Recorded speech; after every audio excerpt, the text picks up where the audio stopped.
अब हम चलते हैं माइक नंबर 2 पर। माइक नंबर 2 पर अगर कोई गैर मुस्लिम भाई हैं तो अपना सवाल कर सकते हैं। सर मैं कहना चाहता हूँ कि जो वर्दी पहनते हैं वही क्या देशभक्त होते हैं। मेरा कहना आप समझ रहे हैं। और मैं आपसे आपके हाथ से मैं कुरान को पाना चाहता हूँ, क्योंकि मुझे बहुत कुछ जानना है। मुझे कभी कभी लगता है कि ना भगवान है ना खुदा है। अगर नहीं भी माने फिर भी वो हमें सब कुछ देगा। क्यों हम लोग वेट करते हैं हिंदू मुसलमान बनने के लिए? ऐसा लगता है हमें। तो हमको बहुत जानकारी अभी बाकी है, हम जानना चाहते हैं। हमको लगता है कि ऐसा कुछ नहीं है, क्योंकि अगर स्वर्ग और नर्क है तो कौन देखा है, कौन जाके आया है और कहाँ पर है वो?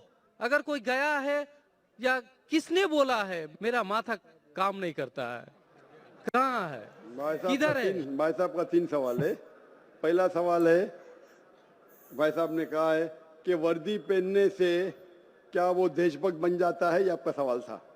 मैं वर्दी पहनने से देशभक्त नहीं बनता है। बहुत से लोग वर्दी पहन के अपने देश से गद्दारी भी करते हैं। तो वर्दी पहनने वाला देशभक्त जरूरी नहीं है। जो अपनी देश की रक्षा करता है और देश के लिए काम करता है वो सही इंसान है। वर्दी जरूरी नहीं, वर्दी है या नहीं है वो कुछ अहम क्राइटेरिया नहीं। दूसरा सवाल आप चाहते कुरान मजीद मुझसे ले पा सकते हैं।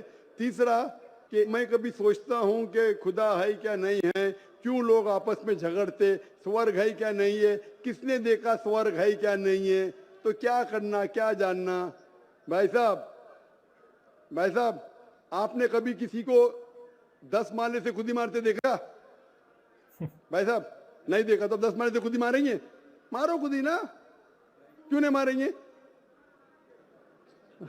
क्यों नहीं मारेंगे? क्योंकि मर जाएंगे। मर जाएंगे। नहीं देखा फिर भी यकीन है। आपने किसी को मरते हुए देखा 10 माले से खुद ही मारते हुए? नहीं सर। सुना सिर्फ ना? सुना है। सुना, यकीन क्या है ना अपनी बुद्धि पे। तो यही चीज, सब चीज देखना जरूरी नहीं। मैं स्वर्ग को देखूंगा तो ही मानूंगा। क्या आपको अमेरिका जाना जरूरी है मानने के लिए अमेरिका है क्या? नहीं। आज टेक्नोलॉजी बढ़ चुकी है भाई साहब। आप 10 माले से खुद ही मार के एक आदमी को मरते देखेंगे फिर ही बोलेंगे अच्छा 10 माले से खुद ही मारेगा तो इंसान मर जाएगा। ये जरूरी नहीं देखना। अपने बुद्धि से आपको इम्तिहान लेने पड़ेगा, क्या बात सच है क्या बात गलत है। तो आप जब पढ़ते हैं, जो शास्त्र पढ़ते हैं जो आपकी बुद्धि को नहीं संतुष्ट करता है आप उसमें नहीं मानते, तो ऐसे शास्त्र पढ़ो जो आपकी बुद्धि को मनवाएगा। और मिसाल के तौर के ऊपर कुरान मजीद, आज अगर आप साइंस और टेक्नोलॉजी के हवाले से कुरान मजीद चेक करते, कुरान मजीद में एक भी आयत नहीं जो साइंस के खिलाफ है। आज आप 80% चीज मिसाल के तौर पे साइंस के जरिए कुरान मजीद की साबित कर सकते हैं। 20% एम्बिग्युअस है, नीदर सच नीदर गलत। मिसाल के तौर पे साइंस ने आज ये साबित नहीं की क्या स्वर्ग है या नरक है, बराबर। साइंस ने ये भी नहीं साबित की कि दूसरी जिंदगी है, पुनर्जन्म, लाइफ आफ्टर डेथ। लेकिन अगर 80% 100% सही है, 20% डाउटफुल है, नीदर राइट नीदर रॉन्ग, मेरी लॉजिक कहती है कि इंशाअल्लाह ये 20% भी सही रहेंगी। ये अंधविश्वास नहीं है, ये लॉजिकल विश्वास है। तो कुरान में बाकी साइंटिफिक फैक्ट के अलावा ये भी लिखा है कि स्वर्ग है नरक है। तो ऐसी किताब पढ़ो जिससे आपका मन संतुष्ट हो। आप कुरान मजीद पढ़ो, इंशाअल्लाह आपको यकीन आएगा स्वर्ग और नरक में। आप आके कुरान मजीद ले सकते भाई साहब। सर स्वामी विवेकानंद बोलते हैं कि स्वर्ग और नर्क अपना दिल में है। तो ये कैसे बोल दिया? ये बहुत बड़ा पंडित है। स्वामी विवेकानंद के खुदा है क्या? आप वेद की बात मानेंगे, स्वामी विवेकानंद की बात मानेंगे? सर हम लोग यंग तो बहुत उसको फॉलो करते हैं। हाँ, अगर कोई आदमी ने गलत किया, इंसान गलती कर सकता है क्या नहीं? इंसान गलती कर सकता है क्या नहीं? कर सकता है सर। कर सकता है। तो कोई इंसान कुछ चीज कहता है, आपको देखने पड़ेगा वो सही है क्या गलत है। मैं भी इंसान हूं, मैं भी गलती कर सकता हूँ। गलती क्या तो बोलूंगा सॉरी भाई, इंसान हूं गलती कर सकता हूँ। कर सकते क्या नहीं? तो अगर स्वामी विवेकानंद वेद के खिलाफ बात करे तो उसकी बात मत मानो। जो बात वो वेद के मुताबिक करते वो बात मानो। आप समझ रहे? मेरा भी कोई जुमला मिला जो कुरान के खिलाफ है, मेरे जुमले को भी फेंक दो ना। स्वामी विवेकानंद दूर की बात है, मैं अगर कुछ कुरान और सही हदीस के खिलाफ बोल रहा हूं तो मेरी बात भी मत मानो। मेरा 2 स्टैंडर्ड नहीं, मेरा डबल स्टैंडर्ड है, 1 स्टैंडर्ड है। जो खुदा ने बोला, खुदा की किताब को मानो, उसके ऊपर अमल करो। लोग अक्सर आपको खुदा की किताब से दूर लेके जाते। मैं यहाँ आया हूँ लोग को खुदा की किताब के नजदीक लेके आने के लिए। अब हम आते हैं फिर माइक नंबर 1 पर। वहां पर अगर कोई गैर मुस्लिम भाई हैं तो वो अपना सवाल कर सकते हैं माइक नंबर 1 से। मेरा नाम राकेश रंजन है, मैं कटिहार से हूँ। इस्लाम मेरे जहन में काफ़ी दिनों से है और मैं पीस टीवी कभी कभी देखा करता था और आपसे काफ़ी इंप्रेस हूँ। तो एक सवाल मेरे दिमाग में ये आ रहा है कि क्या इस्लाम कबूल करने पर शाकाहारी को क्या मांसाहारी होना ज़रूरी है? ये आम लोगों की जहन में है। भाई साहब का अच्छा सवाल है कि इस्लाम कबूल करने पे क्या शाकाहारी को मांसाहारी, वेजिटेरियन को नॉन वेजिटेरियन होना फर्ज है? नहीं भाई साहब, इस्लाम में गोश्त खाना फर्ज ये नहीं है। ऐसी कोई कंडीशन इस्लाम नहीं है में कि एक इंसान अच्छा मुसलमान रह सकता है वो आप पे 100% डिपेंड है, अगर आप खाना शाकाहारी चाहो तो बनने फिर के भी बाद ठीक भी। है, अगर नहीं खाना इस्लाम तो में फिर फर्ज भी नहीं है। तो मैं ताहे दिल से इस्लाम को कबूल करना चाहता हूँ माशाल्लाह, और खुदा की पनाहों में जीना चाहता हूँ। माशाल्लाह। क्या बात। आप मानते हैं कि खुदा एक है? जी हाँ, आप मानते हैं कि बुत परस्ती गलत है, गलत है, मूर्ति पूजा गलत है? एकदम गलत है। आप मानते हैं कि मोहम्मद सल्लल्लाहु अलैहि वसल्लम आखिरी पैगंबर है? जी हाँ। माशाल्लाह। आपको कोई भी जबरदस्ती करे इस्लाम कबूल करने के लिए? जी नहीं, कोई जबरदस्ती नहीं, आप मैं अपने- अकेला हूँ। आप अपने मन से करना चाहते जी हैं? हाँ, आपको कोई भी जबरदस्ती नहीं कर कोई रहा है? जबरदस्ती नहीं। कोई भी रिश्वत नहीं दे रहा है? रिश्वत किस चीज क्या देगा? पूछ रहा हूँ क्योंकि जी नहीं। एक बार ऐसा हुआ था पूना के अंदर, माशाल्लाह 19 लोग ने माशाल्लाह इस्लाम कबूल किया। तो पुलिस जाके पूछी तो डॉक्टर साहब ने कितने डॉलर्स दिए आपको? तो इसीलिए मैं सब लोग के सामने, पुलिस के सामने ही पूछ रहा हूँ। तो हक की बात के लिए डर क्या? तो आप अपने दिल से करना चाहते हैं। और गोश्त खाना इस्लाम में फर्ज नहीं है, फराइज बहुत कम है।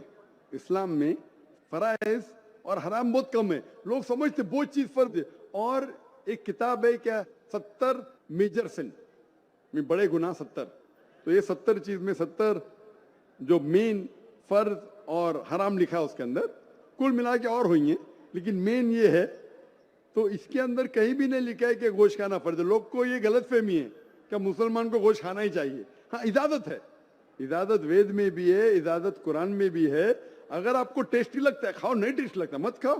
आपको अगर पसंद नहीं आता मत खाओ। तो आप अपने खुश आवाज से इस्लाम कबूल करना चाहते हैं? जी हाँ। तो इंशाल्लाह मैं अरबी में कहूंगा और आप उसे दोहराइए। अशहदु असदु अल्लाह अल्लाह इलाहा इलाहा इल्लल्लाह इल्लल्लाह व अशहदु माशाल्लाह, वसदु माशाल्लाह। अन्ना अन्ना मोहम्मदन मोहम्मदन अब्दुहु अब्दुहु व रसूलुहु। वसलु। मैं शहादत देता हूँ मैं शहादत देता हूँ कि अल्लाह के अलावा अल्लाह के अलावा कोई माबूद नहीं कोई माबूद नहीं और मोहम्मद सल्लल्लाहु सल्लल्लाहु अलैहि अलैहि वसल्लम वसल्लम उसके पैगंबर उसके पैगंबर और बंदे हैं। बंदे हैं। माशाल्लाह, आप मुस्लिम हो चुके और आप जिंदगी भर अगर शाकाहारी भी रहेंगे तो कोई हर्ज नहीं है। Thank you. गोश्त खाना फर्ज नहीं है। और अल्हम्दुलिल्लाह आप कुरान मजीद का तर्जुमा पढ़िए। और मैं ऑर्गेनाइज से दरखास्त करूंगा कि जितने भी गैर मुसलमान जो इस्लाम कबूल कर रहे हैं और नहीं भी कबूल कर रहे, सब लोग को हो सके तो इंशाअल्लाह तर्जुमा दीजिए कुरान मजीद का और उनको पढ़ने दीजिए। और इंशाअल्लाह मैं दुआ करूंगा अल्लाह सुब्हानहू व तआला से कि आपको और हिदायत दे और इस दुनिया और आखिरत में सबसे बेहतरीन जिंदगी दे। धन्यवाद। आमीन, आमीन। तो ये थी दोस्तों आज की वीडियो, जिसमें डॉक्टर जाकिर नाइक से 3 सवाल किए गए। जिसमें एक सवाल ये था एक भाई का कि मतलब जो यूनिफॉर्म में होता है वही सिर्फ देशभक्त होता है, या मतलब जो यूनिफॉर्म वर्दी पहनता है वो बंदा देशभक्त होता है, मतलब लाजमी होता है। तो उसका डॉक्टर जाकिर नाइक ने जवाब दिया है कि नहीं, ऐसा कुछ भी नहीं है। वर्दी में बड़े लोग गद्दार भी होते हैं, जो कि काफ़ी एक छोटा सवाल था, क्योंकि ये अमूमन लोगों को पता होता है कि मतलब आर्मी में उनका मुराद आर्मी था या पुलिस। तो उसमें कुछ गलत लोग भी हैं, कुछ सही लोग भी हैं। तो उन्होंने मतलब एक शॉर्ट सा उसका जवाब दिया। दूसरा सवाल अब उनका ये था कि मतलब ये मुसलमान हिंदू ये क्यों है, ऐसे क्यों है, मतलब किसने आपको बताया कि मतलब भगवान है, या किसने आपको बताया कि अल्लाह ताला है? आपको कौन कोई बता के गया है, या आपको कोई गारंटी दे के गया है, या जन्नत, या मतलब जो भी उनका जो स्वर्ग होता है वो किसने आपको बताया है? तो इस पे यकीन क्यों किया जाए। तो उसका भी आपने देखा होगा कि डॉक्टर जाकिर नाइक ने काफ़ी तफसील से जो है ना उसका बयान दिया है, उसका बयान किया है कि कैसे जो है वो मतलब हर चीज़ लॉजिक के साथ उन्होंने बयान की है। और लास्ट पे जो भाई थे उनका एक छोटा सा सवाल था, शायद उसकी वजह से ही वो इस्लाम जो है वो कबूल नहीं थे कर रहे। तो उन्होंने ये पूछा कि मतलब गोश्त खाना फ़र्ज़ है इस्लाम में। तो ये तो मतलब हमारे मुसलमान भाइयों को सबको पता है कि ये फ़र्ज़ नहीं है, जिसका टेस्ट है वो खाए, जिसका टेस्ट नहीं है तो वो ना खाए। तो ये थी आज की वीडियो। उम्मीद करता हूँ आप लोगों को पसंद आई होगी। अगर आपको वीडियो अच्छी लगी है तो वीडियो को लाइक कर दीजिएगा, चैनल को ज़रूर सब्सक्राइब कीजिएगा। मिलते हैं एक ऐसी ही अच्छी नेक्स्ट वीडियो के साथ, तब तक अपना ख्याल रखिएगा। अल्लाह हाफिज़।